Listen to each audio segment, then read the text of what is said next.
O Internacional venceu a equipe do Metropolitanos pelo placar de 1-0 aqui no Beira-Rio, mas sofreu.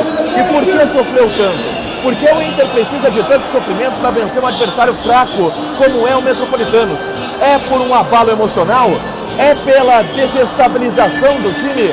É pela teimosia do Mano, que aposta ainda em alguns nomes que nitidamente não estão dando respostas? A gente vai falar sobre tudo isso no relato pós-jogo da vitória sofrida colorada contra o Metropolitanos, agora aqui na dupla.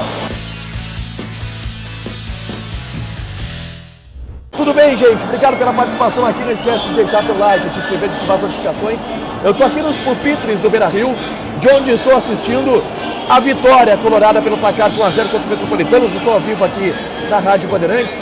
E o Inter se complicou muito durante o jogo. E olha, o bastidor era o seguinte, tinha todo um ambiente de crise para depois do jogo, porque o Inter ia ficar no empate contra uma equipe muito inferior, que era o Metropolitanos. Desde o primeiro lance da partida, o Inter mostrou que era muito superior ao adversário, também pela fragilidade do Metropolitanos, que é um time que obviamente tem um investimento muito menor do que o Internacional e que tem toda a sua dificuldade econômica, financeira, técnica, tática e até física. O Mano escala Pedro Henrique de um lado e Wanderson de outro, e claramente, cara, o Pedro Henrique botava na frente contra os laterais e ganhava todas. O Wanderson botava na frente para os laterais e ganhava todas. E o Inter foi superior desde o primeiro momento, só que perdeu gols. O Wanderson botou de longe na trave, o Alan Patrick recebeu uma bola de costas para o gol e não conseguiu finalizar. O Inter teve muitas dificuldades depois disso, porque parece que sentiu o abalo emocional. E esse abalo emocional ele durou cerca de 80 minutos durante todo o restante do jogo. O Inter tinha a bola, atacava, mas não conseguia fazer o gol. E aí a gente tem que falar de algumas individualidades que, assim, estão devendo e estão devendo muito. O Luiz Adriano teve uma partida péssima, pífia. Ele não conseguiu fazer o pivô, ele não deu opção de profundidade no ataque, ele não segurou a bola, ele não finalizou, ele é desligado da partida, ele parece displicente em alguns momentos e o torcedor sentiu isso. E aí eu vou abrir um parênteses aqui para o torcedor. É importante dizer o apoio que o torcedor deu durante o jogo. A torcida não vaiou quase em momento nenhum. Vaiou o Luiz Adriano quando ele foi embora e rapidamente depois já começaram a aplaudir, porque o Luiz Adriano fez, repito, uma partida pífia. Mas a todo momento a torcida tentava empurrar o time, a torcida tentava, cara, tá ruim, mas vamos lá, é o que tem. E isso foi até o final. No segundo tempo, o Mano mexeu no time, ele colocou o Campanharo na vaga do Baralhas, tá? Aliás, colocou o Depena na vaga do Baralhas, na vaga do Johnny, perdão. O Johnny sentiu uma pancada na cabeça no primeiro tempo. Depois ele coloca Campanharo na vaga do Baralhas. E o time dessa forma, pressionando porque era muito melhor que o adversário, mas tendo muitas dificuldades para finalizar e parece que faltava ímpeto para o Internacional.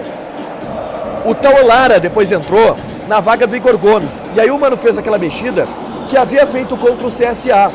Ele coloca o René como zagueiro, adianta o Taulara, e aí do outro lado, o Pedro Henrique fica como uma espécie de ala e o Vitão segura como um lateral direito. E até teve mais força com o Taulara pelo lado esquerdo, o Taulara fez boas jogadas e o Inter tentava empurrar, mas não conseguia fazer o gol. A grande questão é, houve um lance-chave, o cruzamento do Pedro Henrique, a bola sai, o Taulara recupera ela, bota de novo para a área e o Luiz Adriano fica olhando a bola. E aí a torcida enlouquece com o Luiz Adriano e começa a pedir o alemão. E o Mano chama o Alexandre Alemão. A torcida apoia a entrada do alemão. O alemão entra daquele jeito, brigando, dando trombada nos zagueiros e conseguindo construir alguma coisa do ponto de vista de ímpeto na segunda etapa. E aí o Mano tira o Wanderson cansado e coloca o Luca.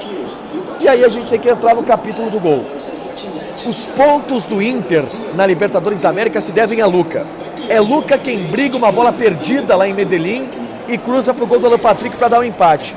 E é o Luca quem recupera uma bola, também pelo lado esquerdo, perdida, e encosta ela para o alemão empurrar aí para o gol vazio.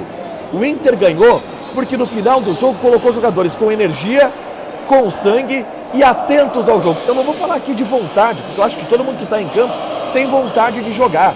Mas claramente alguns jogadores são mais despertos, atentos do que outros. E o Luiz Adriano está mostrando a todo tempo que não é esse cara desperto, é esse cara desligado da partida. E quando entraram o Luca e o Alemão, o Inter conseguiu, na base do empurra, na base da marra, empurrar a bola para dentro do gol. Individualidades, Pedro Henrique, um dos melhores jogadores do Internacional em campo, porque foi quem brigou a todo momento. O René, aquele cara regular do jogo todo, né? É impressionante como o René ele é regular. O Alan Patrick, é a lucidez ofensiva do Internacional. Luiz Adriano muito mal. E o Alemão, cara, ele tem que ser titular do Luiz Adriano. Ele entrega mais que o Luiz Adriano. Ele entrega mais pra torcida do que o Luiz Adriano. Ele briga mais do que o Luiz Adriano. Ele tá mais atento do que o Luiz Adriano. E o Inter conseguiu na marra uma vitória que era pra ser tranquila. Que bom que conseguiu na marra. Mas por que é tão difícil? É complicado mais ainda de explicar.